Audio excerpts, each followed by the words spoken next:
Hi, my name's Mandy. I'm a mother and a grandmother, and I've been cooking all of my life.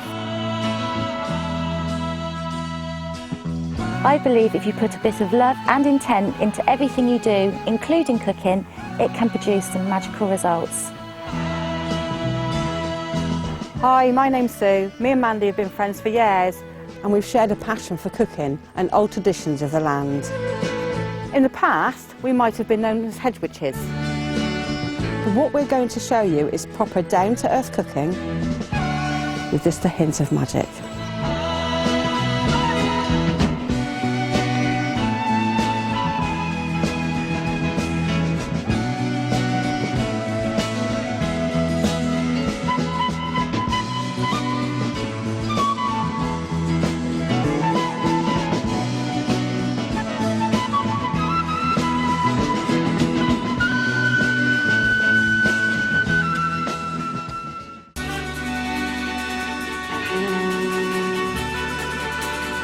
It's much more than just cookery. It's about living in harmony with nature and the land and all of the seasons. In this series, we'll bring a traditional mix of country wisdom and tips on herbs and foraging that we can use in our everyday lives. We're going to show you how to make some tasty family meals. All the recipes we do, they're cheap, don't have loads of ingredients, and they're easy to cook.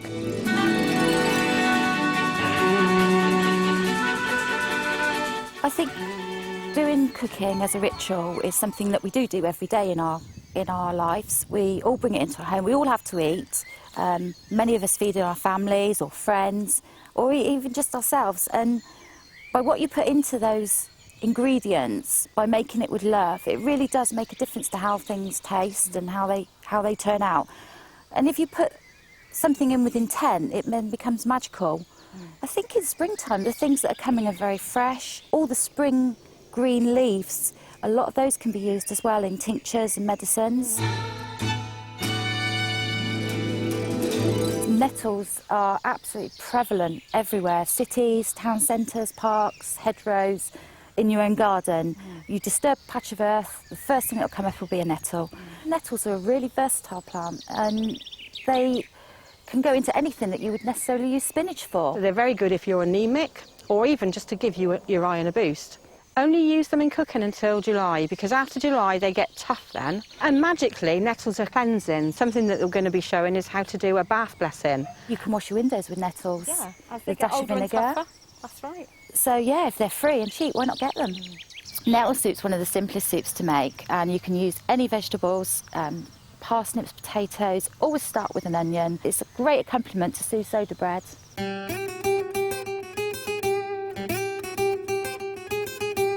We're going to use parsnips. We could use potatoes, celeriac, but parsnips are lovely and sweet, and hopefully the kids will eat it.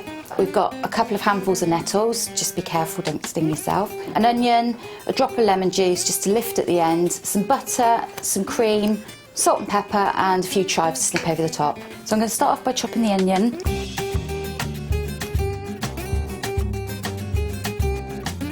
And if you leave the end on the onion, then you won't cry. So I'm going to add a knob of butter to the saucepan. And when we sweat the onions off, we're going to be releasing some of that bitter juice, so they turn lovely and sweet. While those are sweating off, we're going to start on the parsnips. So we're just going to peel and chop 4 parsnips. Any root vegetables will do, especially at this time of year, because they're coming to the end of their season now. We're going into more spring veg. So a soup is a great way to use up those vegetables that are maybe getting a little bit woody. And we're just going to chop them up into medium-sized chunks. They don't need to be really small. Parsnip cooks really fast. We're looking at feeding about 4 people with this. 2 if you're greedy, 6 if you're not so greedy. I'm going to make some stock up. So 1 stock cube, great if you can make your own stock. Any vegetables, 20 minutes in some water, strain it off. We haven't got time for that really. I don't know many people that have, and stock cubes are so great now. So we're going to make up about a pint of stock, and we're just going to add that over to the pan with the onions and the parsnips. And I'm also going to add another half a pint, 3/4 of a pint of warm water just to make up the fluid. So now we're going to simmer that for about 10 to 15 minutes. When the parsnips are nice and soft and you can smash them with a fork, then we're ready to go to the next stage.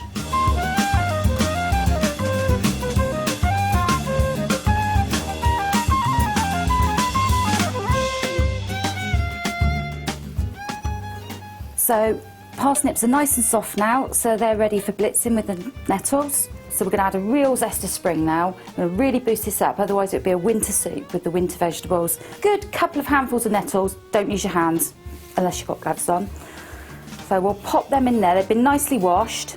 And all those little stalks, because it's the tips of the nettles, they'll be lovely and soft and they'll just all come down. And we're just going to press that down into the stock, because as soon as those nettles hit the heat, they'll lose their sting. So next thing we're going to do is we're going to blitz the nettles and the parsnip together, make a lovely smooth soup. Try to keep your blender right at the bottom so you don't blitz yourself, and in you go. And all those nettles in there, that's a great big boost of vitamin C. And if we're looking at the magical properties of it, you know, that's a real fiery hit of a bit of courage in there for you.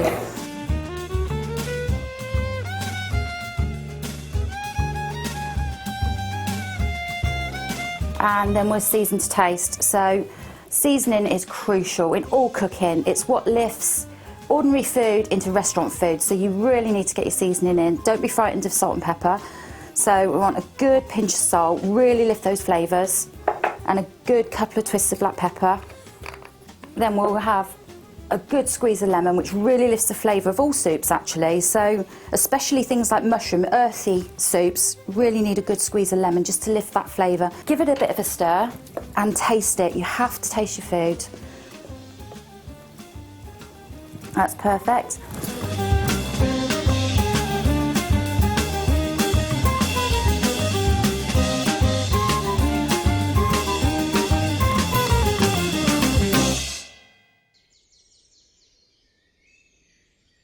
Unless you've got a bread maker, you can spend 2 or 3 hours doing the different processes that are involved in baking bread. However, soda bread takes 30 minutes from starting to measure the ingredients until you can eat it.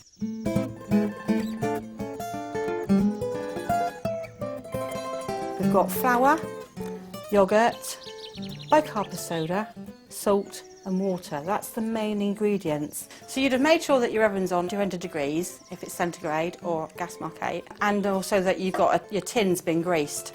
This is a great idea. When you empty your butter packets, if you save these, it's like a natural greaseproof paper with enough butter on it to grease a tin, so you're not having to use extra butter and you're recycling your packet, which is great. And then you can chuck them away. The soda bread can be made with all white flour or a mixture or all brown flour. I don't like mine with too much wholemeal flour, so I'm going to use 1/3 brown flour and 2/3 white flour. The only utensils I'm using today is a tablespoon and a teaspoon and a knife, so there's no measuring, yes, which makes it a lot easier to use as well, so you don't have to worry about having scales. This is brown flour that I'm using. It's plain, so there's no raising agents in it. And because we want a light bread, I'm going to need to add a bit of baking powder to this flour anyway, which is 1 teaspoon to 4 tablespoons. So we've got 4 tablespoons of brown flour and 8 of white. I'm now going to add to that 1/2 teaspoonful of salt, 1/2 teaspoonful of bicarb soda, and give it a mix. And I'm going to add some yoghurt. Most people have got some yoghurt in the fridge, so we're just going to put in 3 tablespoons of natural yoghurt. Now the idea to get a dough consistency. So I'm going to add some water to it. Not too much at a time, because it's easier to add a little bit more than it is to take some out. It should be about 1/2 cup of water. It's going to look like bread. Even though it hasn't got any yeast in at this point, it will look like a bread dough. So this recipe is just a basic soda bread. You can add other ingredients to this. You could use rosemary, mixed herbs, you could fry off some onions, cheese, add to it, bacon you could add to it, to give different flavours of bread. The other thing that you could do is to make it a sweet loaf. So you could say put cinnamon and raisins in it to make it like a tea bread. So it's very, very versatile. Right, as you can see, that's coming together now. It's one nice big lump. And all we're going to do now is to pop it in the tin. Press it out so it'll fill your tin up like that. And I'm going to just put a couple of slices across it with a knife. Anything, any way you want to, and that's ready to go in the oven. And that'll take approximately 30 minutes. You'll know when it's done because it'll be browning on the top.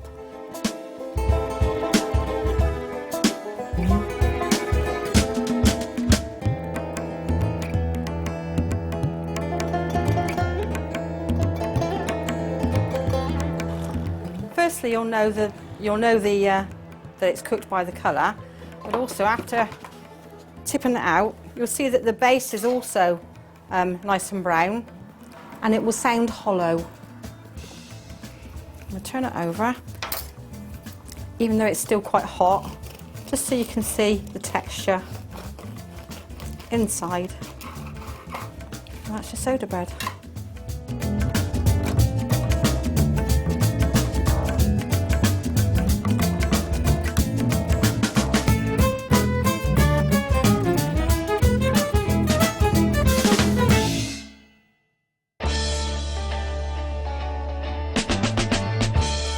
Avebury's got a beautiful little village centre. We've also got a local shop, which is a local cooperative. And it's run by volunteers, and they also have a lot of local produce in there, so it's got no carbon footprint, it's got no air miles to it. It's great to promote the local shops and the local community. And there's lots of other supermarkets out there that seem to have a big monopoly on things, and to really be able to buy your local produce in a local place is amazing. Loads of local cheeses, loads of them.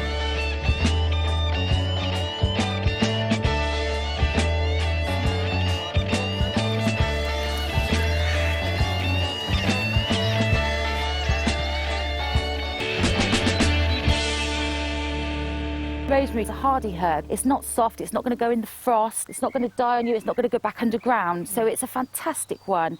And both the rosemary and the nettle have been used for thousands of years at this time of year, because during the winter you'd have eaten lots of fat and meat to keep you warm, and this is a time of cleansing. It does break down the fat, so any fatty food, like a lamb, it will go beautifully with, but rosemary goes equally as well with sweet things. So, you know, it's a good herb to experiment with, but you need very little. It's a very strong herb. I'm going to be making some rosemary and walnut shortbread. The rosemary is fantastic for spring because of its cleansing properties. I'm going to talk a little bit about charging the herb, and a lot of people probably know about this. And it's really about focusing what you would want from that herb, what you want it to do for you. I'm going to think about my daughter, and she's got an exam. So I want this to boost her memory. So by putting this into my dish, I'm actually putting a magical element into the dish which may help her. The simplest way is just to hold the herb, and you really start to feel it, smell it, and focus that thought into the herb of what you want it to do. And it's as simple as that. So to make the shortbread, I'm going to take the 100 grams of butter, and it needs to be nice and soft because we're going to cream that with the sugar, and it can take ages if you don't soften it first. And with that I'm going to put 50 grams of sugar, caster sugar preferable. And what you're looking for is a light fluffy consistency. Rosemary is a very interesting herb. You would ordinarily think about using it in savoury dishes. Not many people would use it or know to use it in a sweet dish, but it actually works beautifully. It works well with all sorts of nuts. Just put some nuts on a baking tray with some olive oil and a few sprigs of rosemary, and they're fantastic just to pick at. Rosemary is a really good cleansing herb. A lovely idea is to take a few leaves of the rosemary and onto the hot stove, almost use it as an incense burner. You're magically raising the energy in your home. I'm going to need about a teaspoon of the rosemary.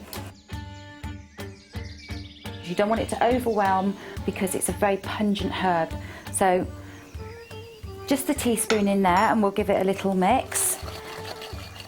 Years ago, wise women or hedge witches were commonplace. They were in every community and they were trusted. They were mainly midwives. They had an extensive knowledge of herbal, medicinal and culinary practices, and they were revered.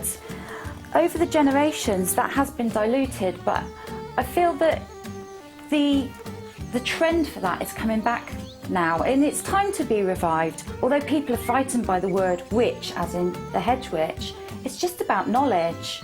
And knowledge is a great, powerful thing, and we could all do with a little more of it. But it's amazing that the more that you learn, the more you want to learn. We'll go on to crush some walnuts up. You can do this with a rolling pin. I'm going to use a pestle and mortar.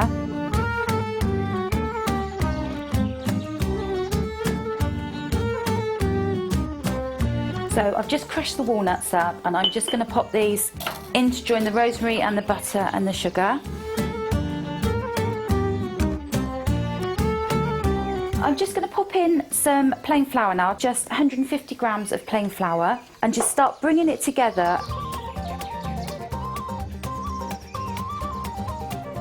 I think everybody's intrigued by the magic. We all know the popularity of Harry Potter and the Twilight series. What I'd like people to realise is that it isn't unseen and unknown, because it's in all of us. We need to be giving thanks for what we are and who we are and what we're part of. And I think if we all did that, it might just be a bit of a better place. This has come into a lovely soft dough now, which is exactly what we wanted. I'm going to dust my board with a little bit of flour. You don't need too much, and we'll just get that dough out onto the board. Maybe a little dusting on the top. We'll go into it with a rolling pin, and we want it to be about 1/4 inch thick. So while I'm rolling this out, I just thought I'll have a bit of a talk to you about the phases of the moon. The moon's a fascinating thing in our universe, and a lot of the time we don't actually look up at it. So many things are affected by the moon: people's moods, the tides. I mean, there's an awful lot of water in our bodies, so we must be affected by it somehow. The new moon means new beginnings, planning, good time to get things started. You know, if you've got a business deal on, or you know, you want to start a new book even. And so the new moon is a culmination of excitement and anticipation of what's to come. And as we go towards the full moon, that's the whole.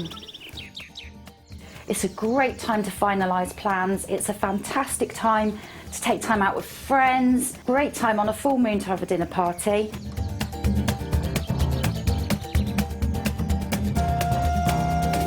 So I'm just going to pop them onto a baking sheet. You don't need to grease the baking sheet. There's plenty of butter in here. They shouldn't stick. And we're going to pop them into the oven, and that's about 160 degrees centigrade. And we're going to put them in for about 10 to 15 minutes. Shortbread's sweet. We all love it. Cup of tea in the afternoon. But what I'm going to do is I'm going to mix it with a creme fraiche and double cream lemon curd. So into this bowl, I'm just going to pop about 100 mils of double cream. So I'm just going to give that a little whisk so it comes together. We don't want to over whisk it. You want a nice soft cream. And into that I'm going to add 100 mils of the creme fraiche. If you can't get creme fraiche, sour cream will be fine. And into that I'm going to add about 2 tablespoons of lemon curd.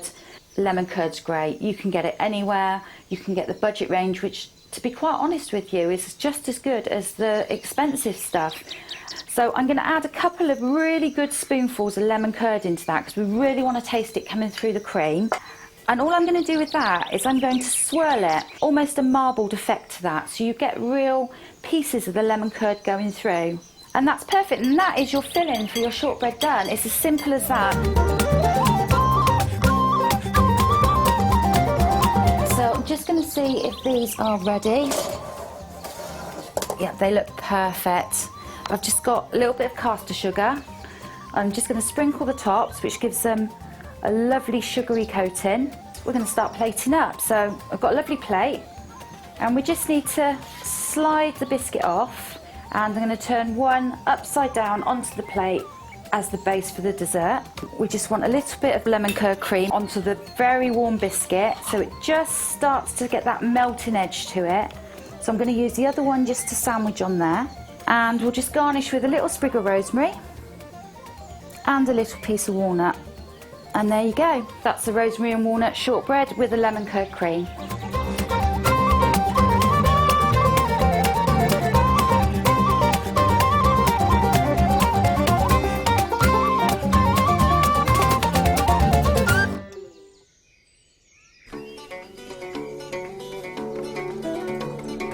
We're human beings, the clue's in the name.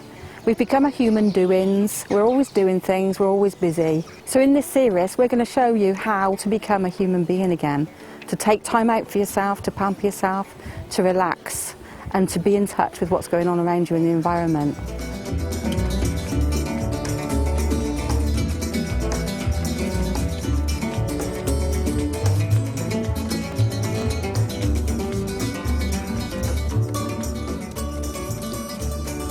Incense is a great way of bringing an atmosphere into whatever you're doing and wherever you're working. This is just a mix of some rosemary and some pine needles, real cleansing scents. You sprinkle them onto some hot coals and really let that scent fill your home. It gets a little bit smoky, so watch your smoke alarms.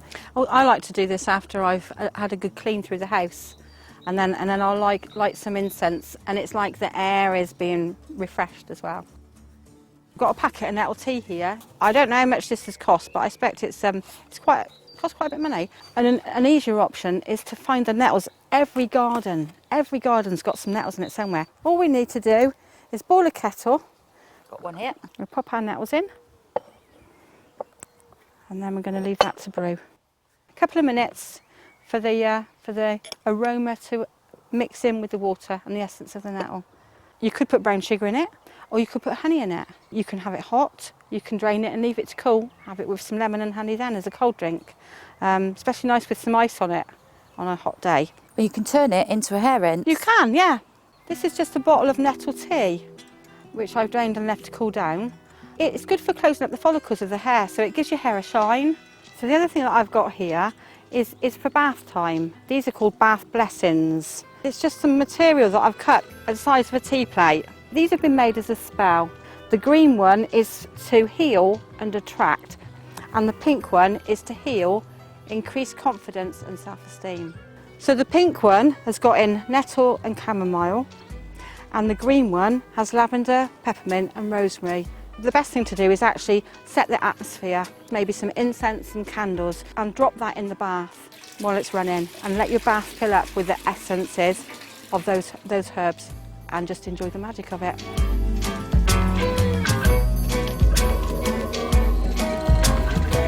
Okay, so the tea's been brewing for a couple of minutes, so let's show you what it looks like when it's being poured out. That's a fantastically cleansing tea. To me, it tastes of spring. It's a very fresh taste.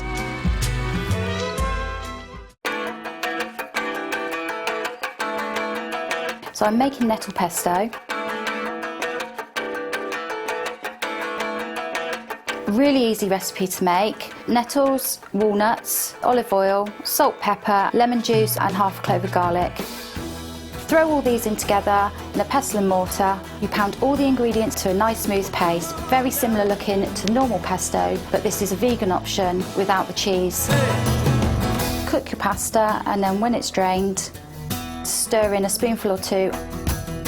Add cheese if you want, and it's a really simple, easy dish for tea.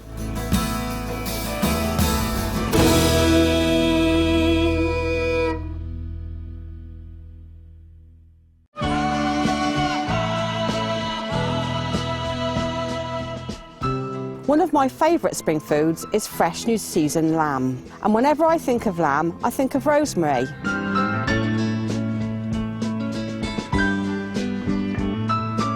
I'm going to be doing spring marinated lamb, fantastic dish for this time of year. Any lamb chops will do, because what we're going to do is tenderise the meat. We're doing a marinade. Lemons, we're going to have some garlic in there, some rosemary, some real spring flavour. So you need a nice layer of fat because the fat holds that flavour. We're going to do it on top of the stove, or ideally a barbecue. And we're going to serve it just really simply with some new potatoes and some wilted nettles. Pop the lamb into the bowl. Then I'm just going to add a really good sprinkling of salt. Don't be frightened of salt. We're going to put lemon on now, which is a fantastic marinade for any meat because it'll break down the fibres of the meat, it'll tenderise it. And already you can start to see that change in colour. Oh, and these, you don't have to throw these away because you can put some salt in these and use them in the fridge to deodorise the fridge, can't you? Absolutely. So all you need to do is to get any old salt and pour some of the salt into the lemon shell, and that will deodorise the fridge. So don't throw them away, they're really, really useful. Another thing that lemons are great for, put some salt on your chopping board and rub it with the lemon as well. That deodorises. It's like an antiseptic on the board as well. That's fantastic. Saves on cleaning products. Yeah.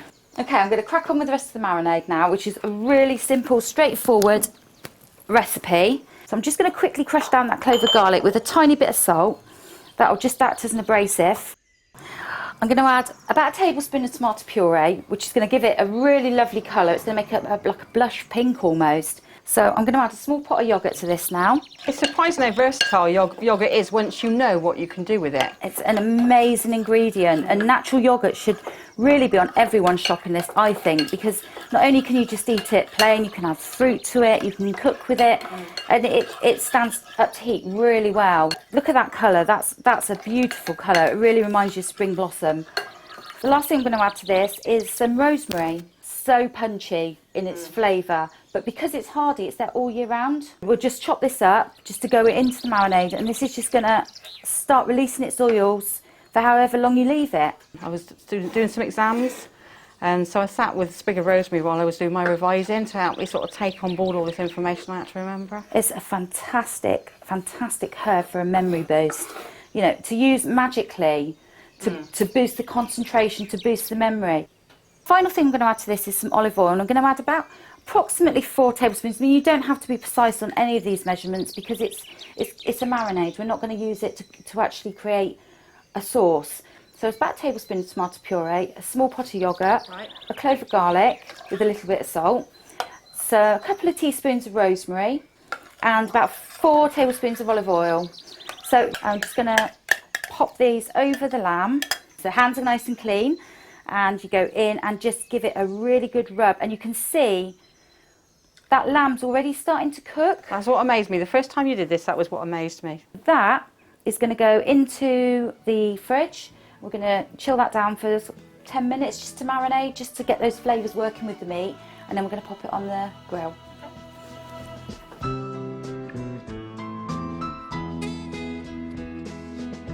There's all sorts of little things that you can do with herbs that will maybe protect your home or give you peace. Rose petals for love. Lavender is a beautiful, peaceful, relaxing herb. So if you're relaxed and you've got the rose for love, you're not going to go far wrong. If you wanted to attract love into the home, I would use some rose petals and maybe a little bit of lavender and some bicarbonate of soda and throw that on the carpets, actually strew it on the carpets. And the bicarbonate of soda will neutralise any of the odours, and the rose and the lavender will impart this fragrance, but they'll also work magically. So if I throw that on my bed, you'll get a man. Should we talk about mine?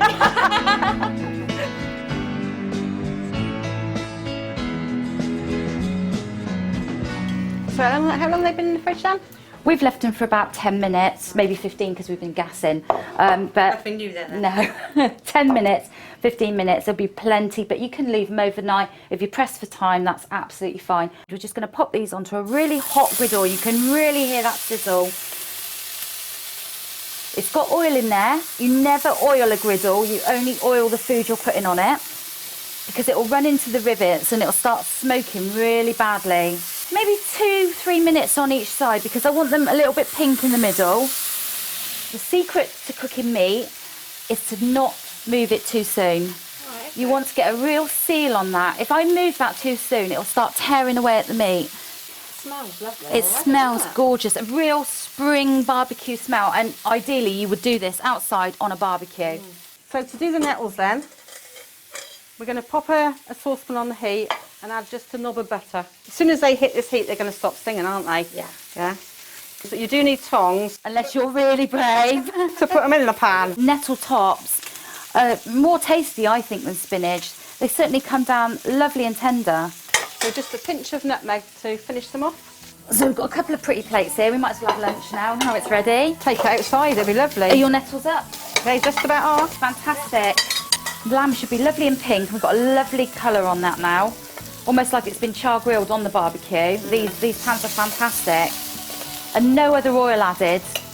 And obviously if you wanted to make a sauce with the rest of the marinade, you could just add a drop of cream and heat that through, and that would make a fantastic sauce. And just a few new potatoes to go with that. And what a great barbecue dish for having your friends around and really celebrating rosemary and lemon and all those spring flavours, especially coming up to Beltane. We must talk about that and decide what we're going to do.